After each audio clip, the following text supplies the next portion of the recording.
Good morning, everyone. My name is Jen Crompton. For those of you who have not met me yet, and I'm your seminarian this year, I look forward to meeting all of you at some point and have truly enjoyed my time spent in community here at St. Paul's.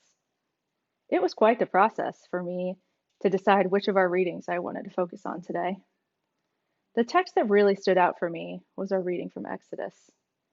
The back and forth conversation Moses had with God reminded me of when I was first trying to figure out if I wanted to come to seminary. At the time, I was actually going to graduate school to become a college administrator. I wanted to help young adults succeed in college and help them find ways to navigate a system that was not designed for them. While I was trying to do what I felt was good in the world, I was also battling my own health issues. Before I'd headed away to school, I found out that my cancer had come back and that I would need to undergo treatment.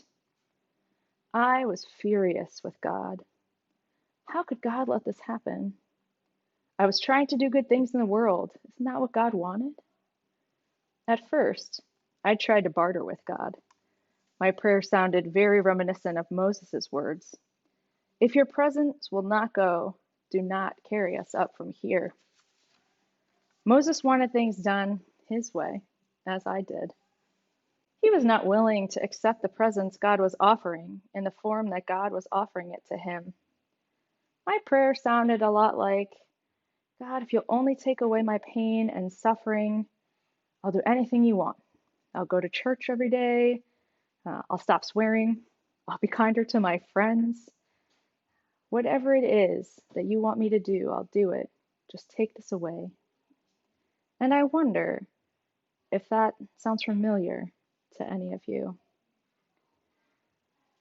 And similar to Moses, those requests weren't answered, at least not in the way that I was asking them to be. I was asking to see God's face, and similarly to Moses, was being shown God's back. I was still experiencing God, but not in the way that I hoped, but in the way that God intended. I was being shown the meaning of community and the gift of prayer, even if that prayer was lifted in a way to wrestle with the lessons or messages that God was trying to send me. And God continued to stay with me through my journey. God showed up in kindness of new friends who would check on me and send me these beautiful flowers that would be in the cracks of the sidewalk on my walks on campus. And they would show me that beauty still existed in the world, even though I might not have felt it as I continued on my journey. While I was working through my anger and ultimately finding peace, God was there to listen when so many people around me just couldn't understand what I was going through. I often wonder how many of the small blessings we miss, and how often when we're looking for what we think we need, only to miss those things that God has shared with us in our lives. Vanessa Lovelace comments that this text demonstrates that there are many facets of God's character. We see God who can be angered and mollified. Moses and his people knew this well. This story in Exodus helps us understand a God who is able to change course. In many ways, this gives me hope for our future. In my current life, many years after that deeply challenging time and the many challenging times that followed, I often find myself in need of this reminder that God is walking alongside us on our journey, that there are signs all around us of God's presence, especially in our world today.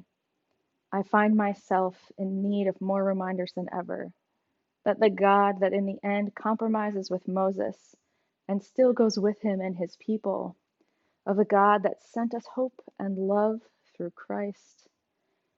These reminders that help us wrestle with the constant bombardment of what sometimes can feel like God's anger is with us. While I don't attribute what is happening in the world to a wrathful God, reading passages like these remind me that the wisdom of the ancient people can be with us and be shared. Looking for those things that may not be expected blessings continues to be a soul-fulfilling gratitude practice for me, and I'm so grateful to be here to share it with all of you. Looking for those things that may not be expected is a wonderful thing. With so many things happening in our world, I continue to ask myself, where is God in all of this? How can we find the light in what seems to be perpetual darkness? And then I hear a child laugh in utter delight, and something as simple as helping a community in need. And I witness the blessings of a long fought for kitchen renovation, and I hear the blessed musings of people dreaming for the future.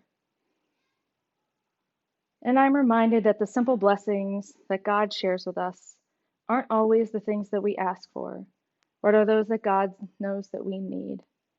And I truly hope that we're blessed with the wisdom to notice them when they cross our paths, and that we can continue to feel God alongside of us in our journey.